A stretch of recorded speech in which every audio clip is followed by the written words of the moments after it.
I will speak today about the European Church's perspectives on mission among Roma people. And my first lecture will deal with the topic of exploring images and identities, a missiological perspective.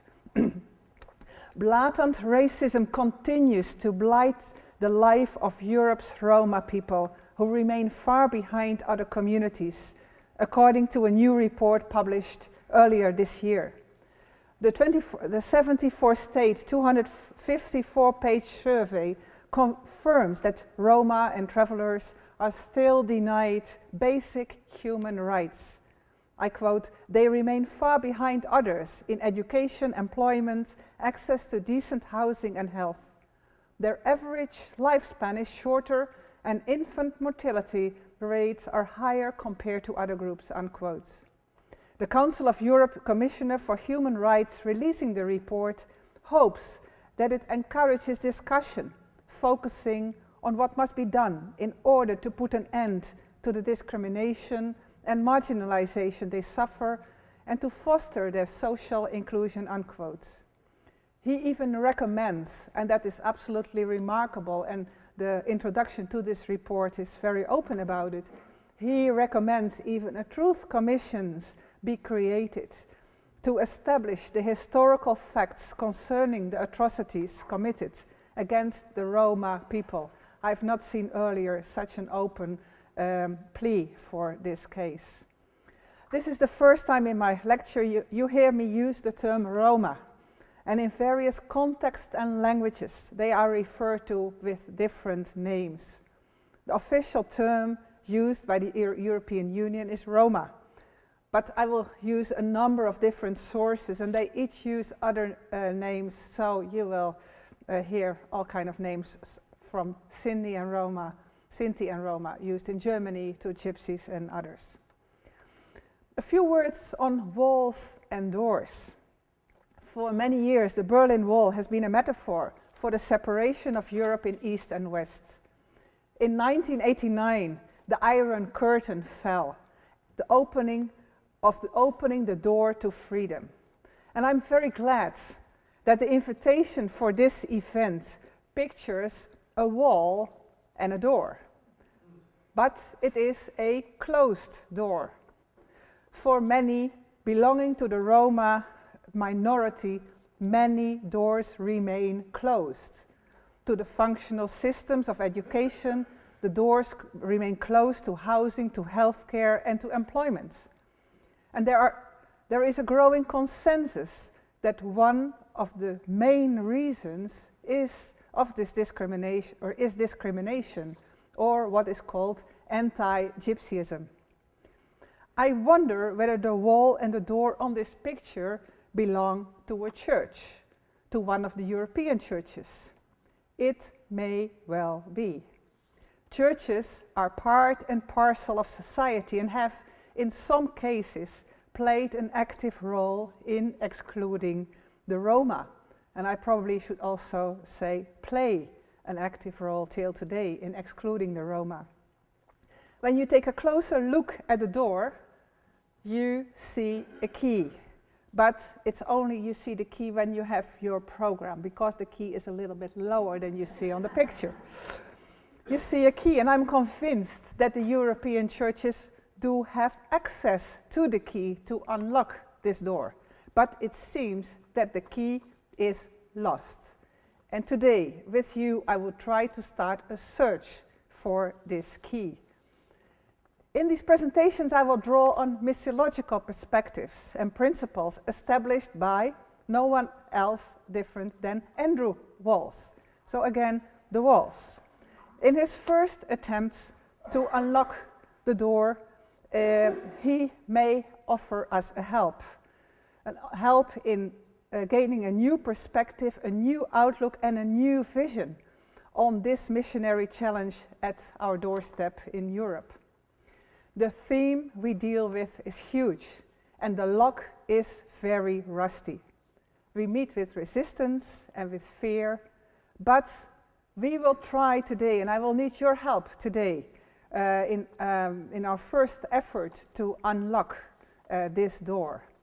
And possibly we may discover there are newer churches with newer doors, more flexible to open. In 2001, a delegation of the Presbyterian Frontier Fellowship of the PCUSA, led by Duncan Hansen and the late Harold Kurtz, explored possibilities of holistic capacity building through Roma leadership training in Hungary and Ukraine.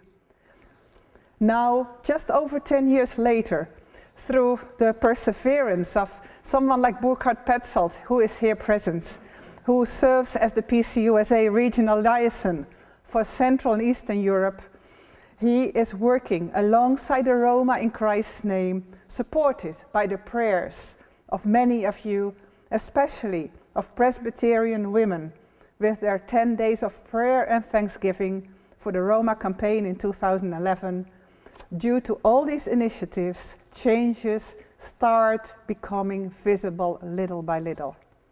But the challenges have not changed.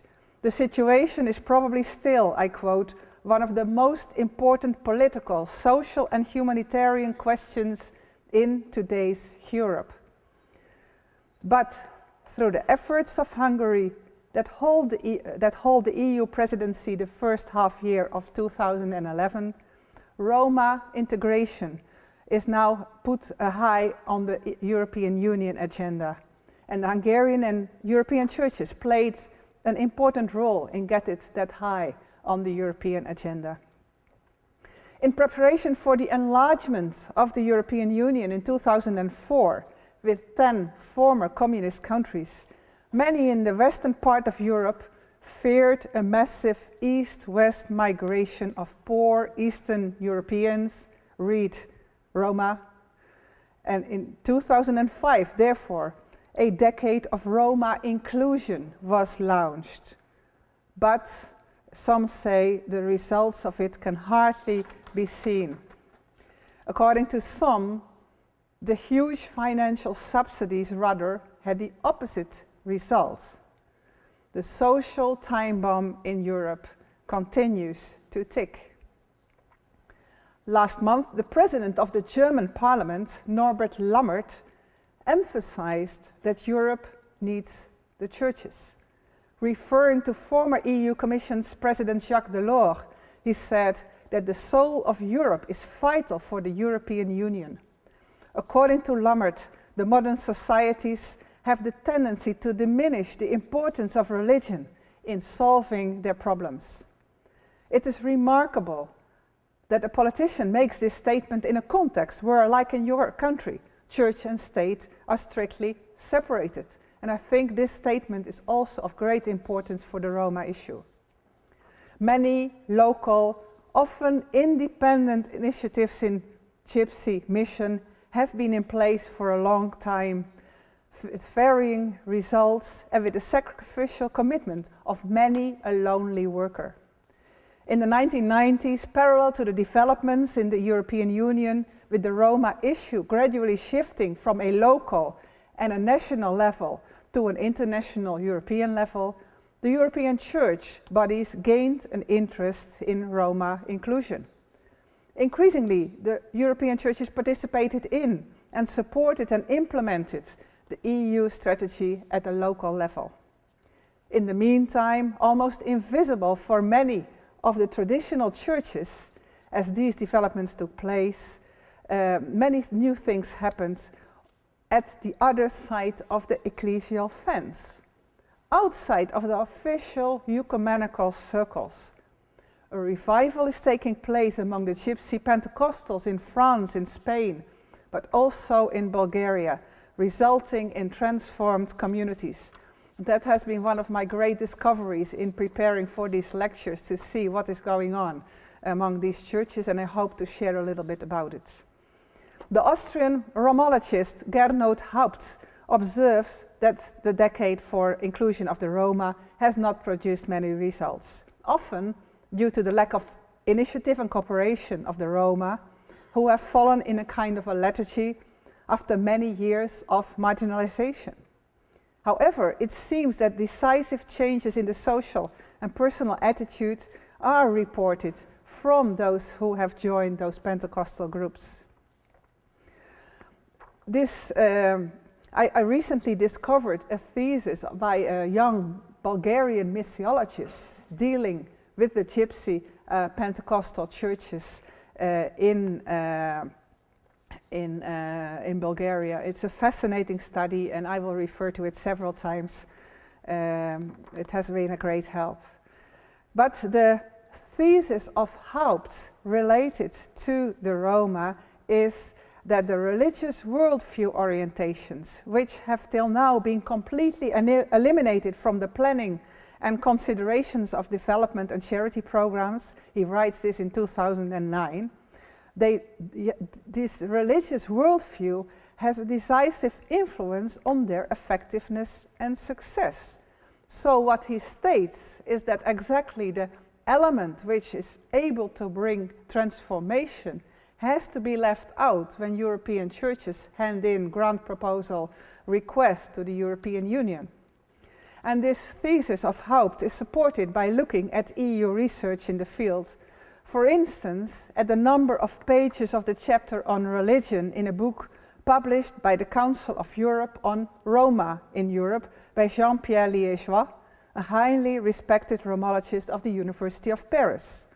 This book is considered to be a basic text for teachers and trainers, students, social workers, representatives of local and regional authorities, I quote, who need to increase their awareness of Roma Gypsy issues and who wish to be better informed. 4 pages, 4, out of a book of 285 pages deal with religion. He recognizes the transformational effect of the Pentecostal movement, I quote, offering both refuge and renewal through salvation, bringing energy and hope to certain communities, unquote, but he still does not give more space to the religious perspective. In the title of my presentation, I have on purpose included the concept of mission among Roma people. And the first reason is that in Hungary we speak about Țigai Missio, about mission among the Roma. The second and most important one is that I would like to explore whether a missiological framework could offer us new insights in dealing with the Roma people who are culturally so distant from the white European churches. It seems that there is an embarrassment to act, a lack of experience in the European churches in crossing cultural divides crossing the cultural divides. And I found a very interesting parallel from the African context, and I think it is very relevant for the dealing with the Roma. And I would like to use that example and those principles as a kind of a theoretical framework. You probably are familiar with the name of Kwame Bediako, the Ghanaian missiologist. He summarizes and evaluates the missionary enterprise in Africa as part of a benevolent Western movement to elevate the condition of African peoples. So Christianity, he says, was spread with a Western cultural package. Conversion was not only embracing a new Christian identity, but also implied accepting the culture of the West, and thus accepting a Western identity. To become a Christian was to become, in some sense, European, which was different than Paul's principle of becoming a Jew, the Jew a Jew, and the Greek a Greek. There was no possibility of translation of the gospel in African categories and adopting an African Christian identity. There was no possibility for indigenization. The process of the gospel to take root in African soil is now going on as many African theologians seek to respond to issues in African culture from a gospel perspective, turning theology into African theology with relevance for the African mind. And I think there is a lot in those sentences to think through for our work among the Roma. Professor Andrew Walls observes in the course of the spread of the gospel that 2 principles can be seen. The first one is the principle of indigenization of the gospel, the indigenization principles. The other principle is that one of the Pilgrim's principle. And both of those principles have their roots in the gospel itself. The indigenizing principle is, in summary, just letting the gospel, make the gospel, make a place at home for those who are converted. So the cultural conditioning that makes us feel at home in part of human society and less at home in another. The Pilgrim principle is the more universalizing principle, which focuses on being close to the gospel. And always, I mean, the Pilgrim principle reminds us that we as Christians always stay out of step with society. And it are these two principles, the indigenization principle of contextualizing the gospel in a local context, and the Pilgrim's principle I would like to think through and use as evaluation principles for our work among the Roma. Elsewhere, I have argued that one of the main challenges of the European churches is to redefine their participation in mission from a passive role to an active role. A passive role is like writing a check for others to do mission overseas, and you are just, I mean, praying is not a passive role, but funding and giving your donations, it's a rather passive role. More actively being involved in mission is a new situation for the European churches. And now the European churches do find themselves in a context which is missionary by nature now and by reality. And they need to find a new way of being actively involved in mission to their own contexts and to call others to conversion. And they have realized that it is a very difficult task to embark on this task for making a home for the Christian faith in their own Western culture and being a facilitator of doing the same in the complex Roma culture. Sure is that there is a wealth of experience hidden in mission history as to how the transmission of the faith in other cultures have taken place. And I think there is a lot to learn for the European churches. The main objective of these lectures today is, well, to explore in a missiological perspective, to explore the images and identities of the Roma, and to get insight in the major challenges related to the Roma in the European context. I would like to start mapping the responses of the European churches and try to understand what is behind those responses, what are the perspectives of the European churches on mission among Roma, and try to explore what a missiological perspective could offer.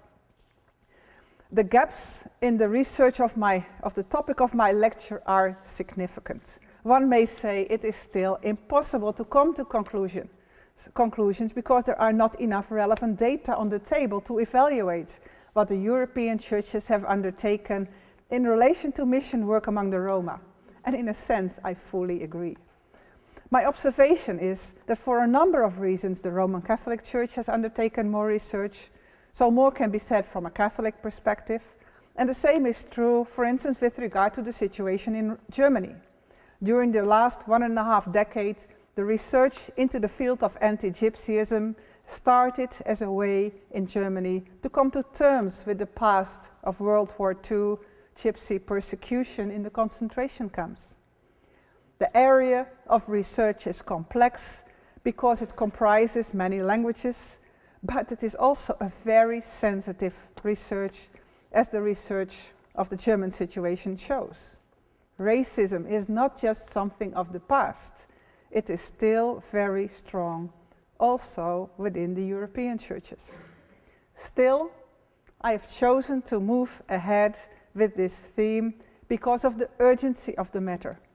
The increasing tensions in the European societies, the decrease of the standards of living of many Roma, especially in Central and Eastern Europe, And I've also decided to move ahead because I'm convinced that the European churches do hold the key for transformation.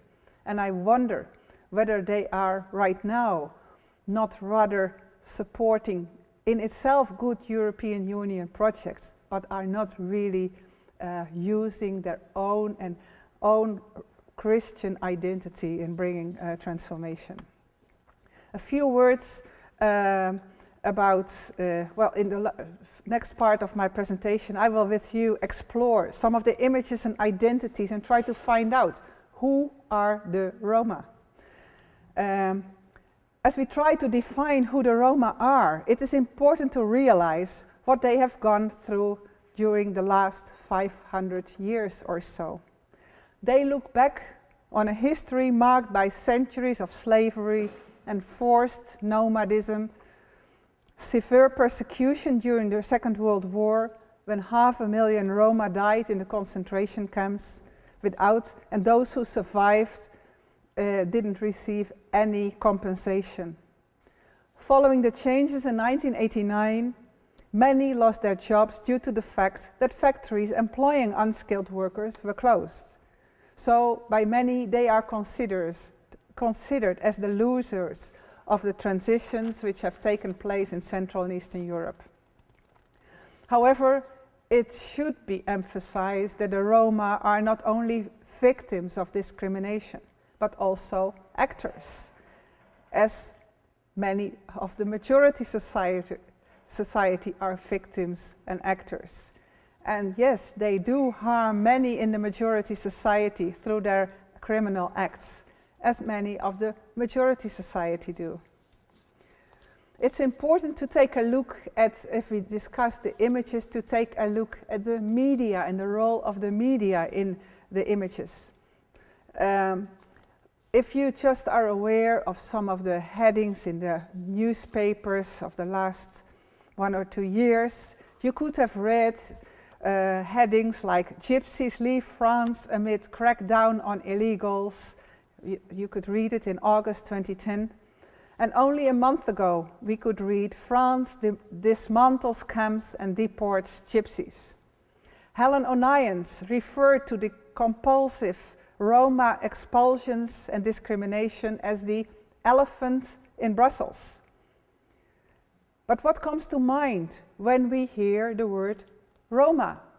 Morten Kjærum of the European Union Agency for Fundamental Rights observes that the picture that emerges from media reports is that Roma migrate from the eastern parts of the EU to settle in the west and the north.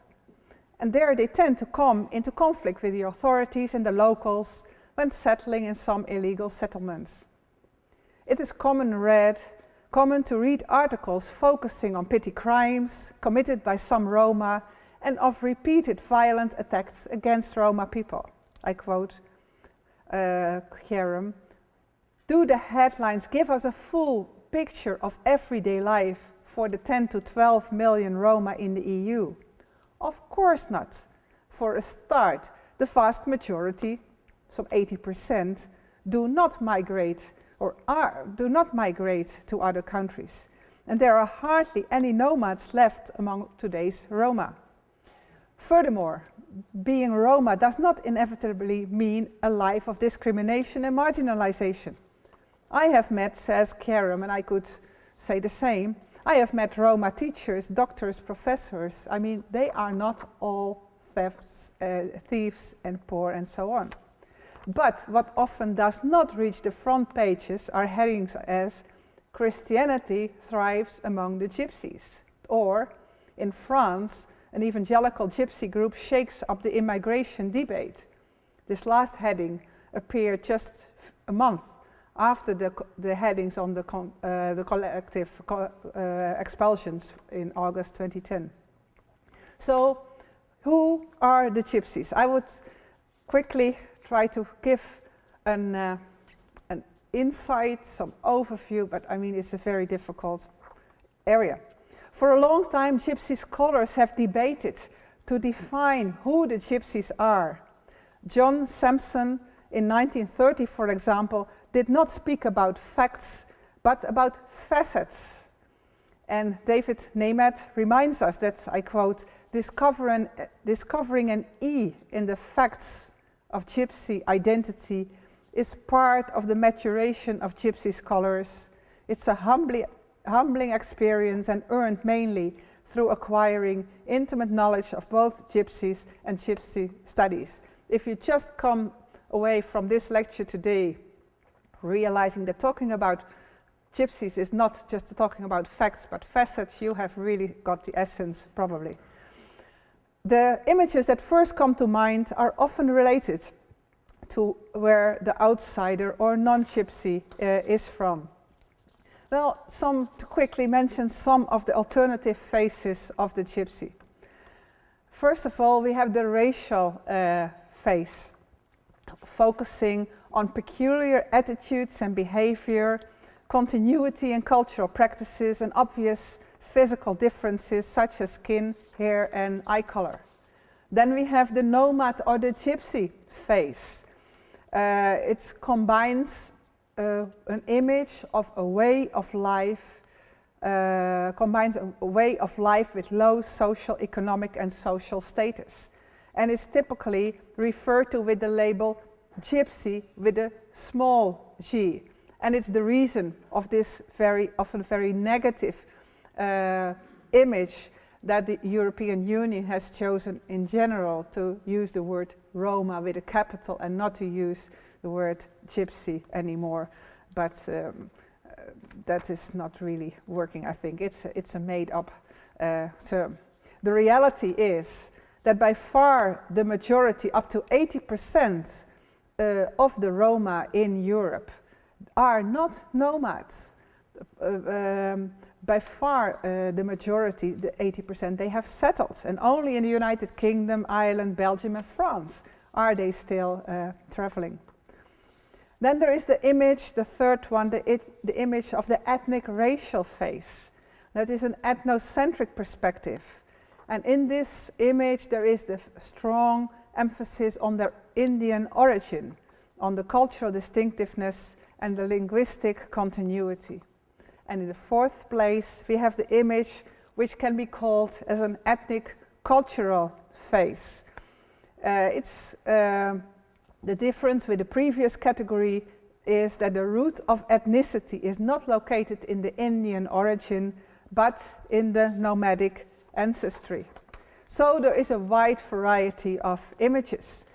But the reason why this discussion, this debate on images and identities is so important for our topic of today is that because of the relationship between images and responses.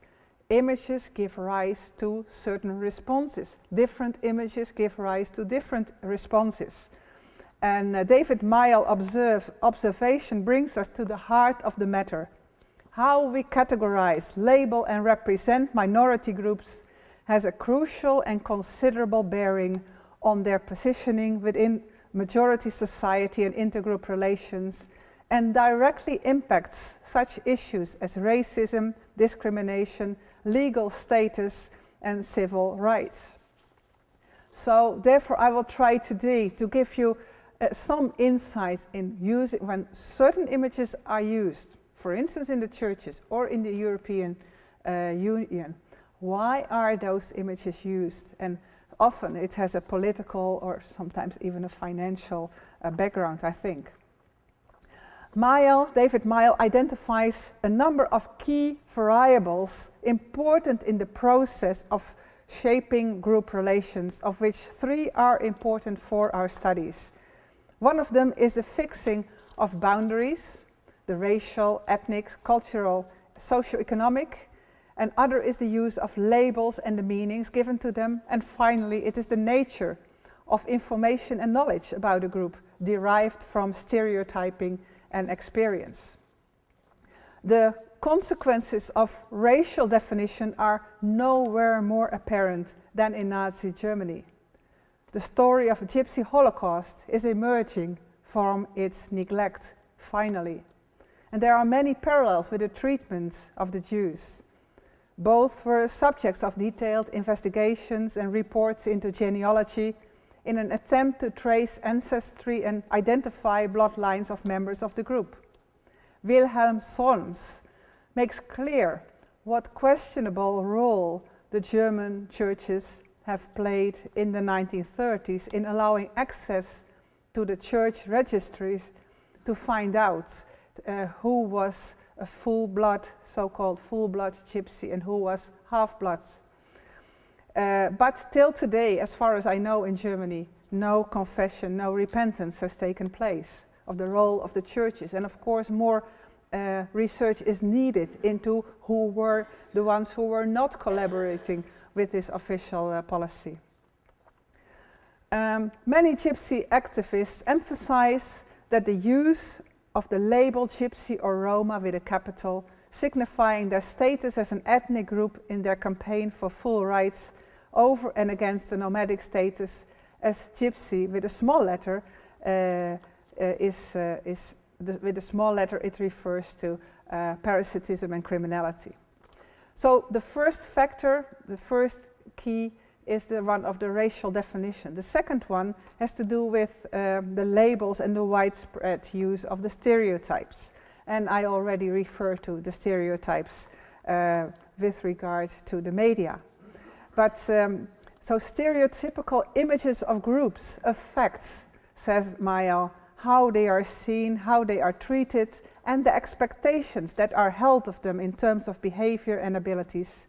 Indeed, the connections between images and responses, especially in their negative and hostile form, is a major theme and argument. But what about the images within the European churches? In what sense are those images similar or different than the ones in general society? After exploring the images and identities of the Roma in the European society in general, we now zoom in on the European churches, whether there are specific images of the Roma which flow from the Christian identity of these churches. Is there a particular Christian way of looking at the Roma? In other words, does the Christian identity of the churches make any difference in their relating to the gypsies, in their mission work among the gypsies? And if so, what? I would be very interested in really making grassroots research and finding out among those who are really on the field how they view the Roma. I mean, I'm now just dealing in my presentation more with the official documents.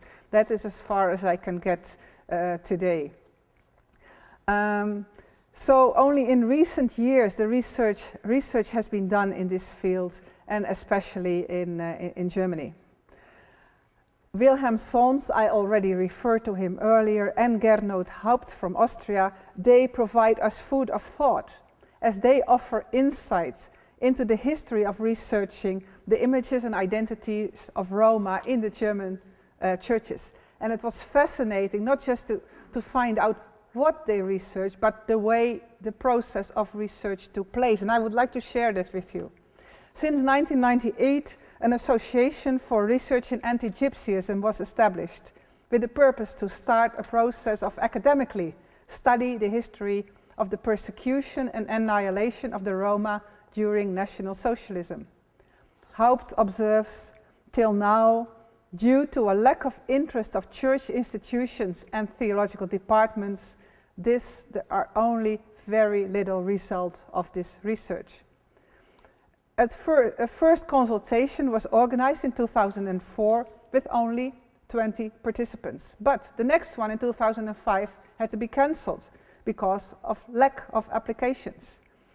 In this period, Wilhelm Solms requested a dozen of church historians to start doing research in the field, but no one agreed. So he, as a literary scholar, took the initiative and started this research, which ended in a publication in 2006 with the title, "They Are Indeed Baptized," but referring to the Roma. So it is a position of the churches to the Sinti and Roma, that's the expression for Roma used in Germany, the position of the churches to the Sinti and Roma in Germany. Solms asks himself the pertinent question, why both German churches, both the evangelical and the Catholic churches, have kept silent and even helped with the separating out of the Roma. This question cannot permanently be expressed, he says, suppressed by the church representatives.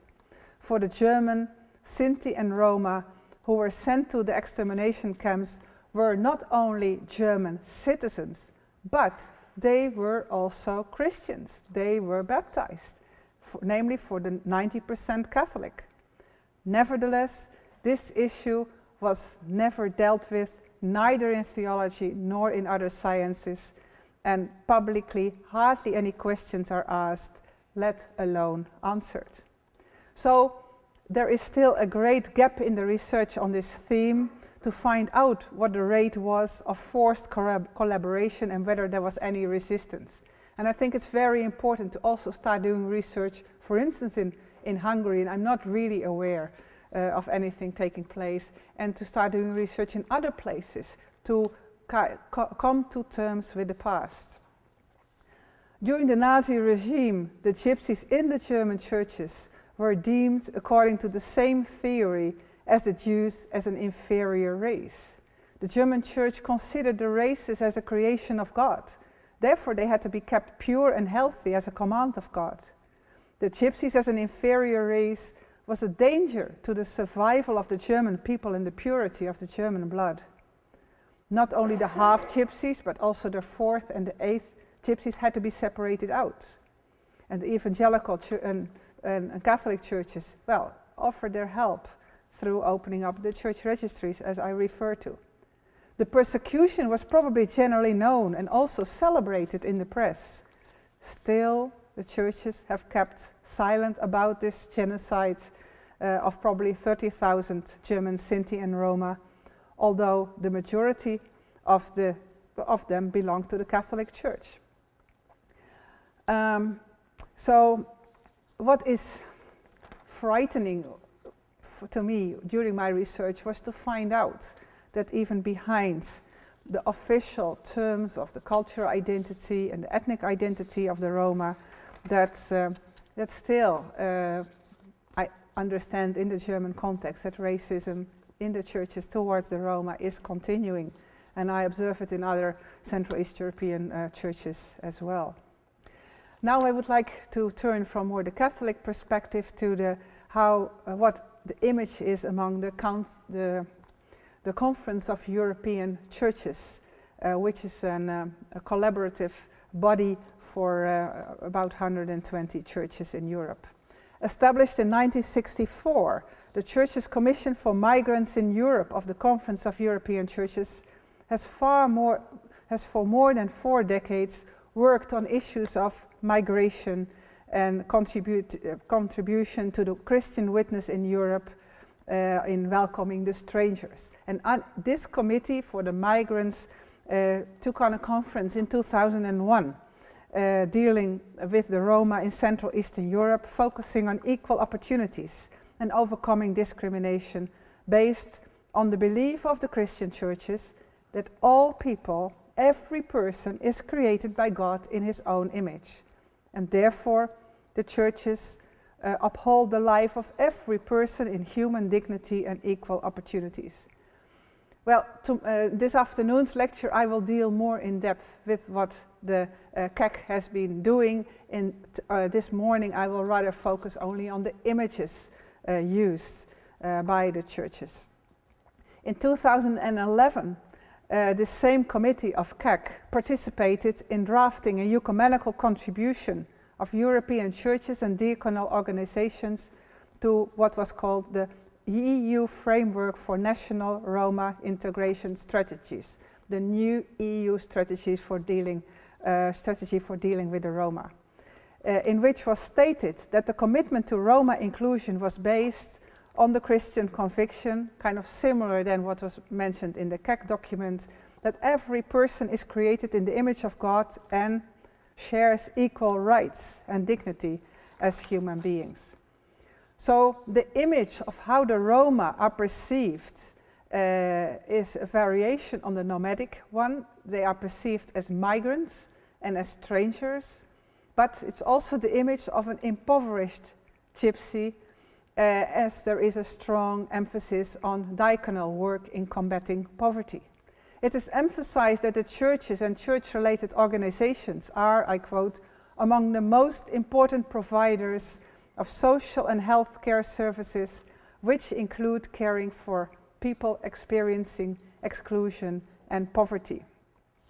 Well, in the Pentecostal churches, to speak about what kind of image they are using, it's slightly more difficult how to formulate it. When they speak, for instance, the Pentecostals in Bulgaria, when they speak about identity, they emphasize very much that a negative ethnical identity is characteristic for their life because of the discrimination and the negative labels of the majority society. And it's this negative ethnic identity which is kind of replaced by their religious identity once they are converted. It's very strongly that they speak about receiving a new identity. So in terms of the dealing with the Pentecostals, it's not so much an image from the outside a majority society as much more how they perceive the image of the majority society. I would like to just briefly summarize, and then I'm coming to the close of my presentation. What are now really the challenges we face, Europe faces in relation to the Roma? Well, first of all, it's poverty. The well-known Roma scholar Ian Hancock reminds us, with reference to an editorial in The Economist of 2005, that Romanies in Europe are, I quote, at the bottom of every socio-economic indicator. The poorest, the most unemployed, the least educated, the shortest lived, the most welfare dependent, the most imprisoned, and the most segregated. He quotes a World Bank report of 2005 that states, Roma are the most prominent poverty risk group in many of the countries of Central and Eastern Europe. They are poorer than other groups, more likely to fall into poverty and more likely to remain poor. Károli also emphasizes that discrimination perpetuates the vicious circle of poverty and social exclusion. I quote, exclusion from education leads to exclusion from employment, which leads to increased poverty, which forces people to live in poor or segregated housing, which in turn affects their educational and employment opportunities, as well as their health. And the circle starts again, unquote. This position of the vicious circle is also emphasized by many others, among others by Gernot Haupt. To break this cycle of poverty, social exclusion and discrimination, more and more voices are emphasizing the need for an integrated approach that promotes access to housing, employment, education, healthcare simultaneously. And in many member states, there are now a multiple of strategies in place. Well, if we take a closer look at the issue of education, the percentage, and that's, well, really a great challenge. The percentage of analphabetism among the Roma is high. In Romania, for instance, the problem is that many Roma do not have legal papers and thus do not get access to the functional system of education. Ian Hancock, the famous Romologist from Roma background himself, considers lack of education the greatest problem, and thus education the highest priority to deal with for both Roma and the non-Roma, because he is convinced that solutions for other issues as racism, housing, unemployment will come about because of education. Education is also an important factor in overcoming the problem of what he calls the vagueness regarding Roma identity. And because of this vagueness of the identity, therefore Roma are so easily manipulated. Hancock says, if we knew who we were and had more status allowing us to be heard, we would have a say in how we are portrayed, unquote. Quoting Alain Besançon, he emphasizes the need for recovering the Roma identity through recovery of the past. I quote, "A man without a memory is of absolute plasticity. He is created at all moments. He cannot look behind himself, nor can he feel continuity with himself, nor can he preserve his own identity," unquote. Education, says Hancock, will help to be articulate as well. Without education, we cannot tell people who we are and where we come from and how we have had the strength and determination to survive centuries of persecution, slavery and genocide and still be here. He observes with regard to the identity debate of the Roma that the social definitions have been dominant, considering the common denominator, the social situation of the Roma, of traveling and poverty, apart from the ethnic definition. But he pleads for an emphasis of the cultural distinctiveness of the Romani people. And this afternoon I will deal more with the consequences of such a change or a different image. And he says that this distinctiveness should then be translated into the educational curricula, even although the Roma are a very diverse group in terms of composition. So the important question for our theme is, what are the implications of these different images? Well, in summary, I've tried this morning to share with you or to explore the images and identities. And we have seen that the existing images of the Roma are very complex in nature, that we rather should speak about facets than about facts. Many stereotypes exist, which are reinforced by the media. The importance of dealing with images is that they impact the responses of society and churches. Roma identity is still in a process of definition because of unclarity with regard to the past, and is often seen as very flexible. Therefore, the identities can be used for whatever policy and strategy. So an important question in dealing with the Roma is constantly, who are they? In our investigation into the existing images, we have discovered that there is in essence no difference between the images in society and in the church. Moreover, in the case of Germany, it was shown that till today, racist images do exist, also in the church. Since 1.5 decades, research is initiated to uncover and to get better insight in these attitudes. In general, in the European churches dealing with the Roma, we have discovered that they mostly adapt to the images existing in the European Union, and that their Christian identity does not really make a difference in the way they perceive the Roma.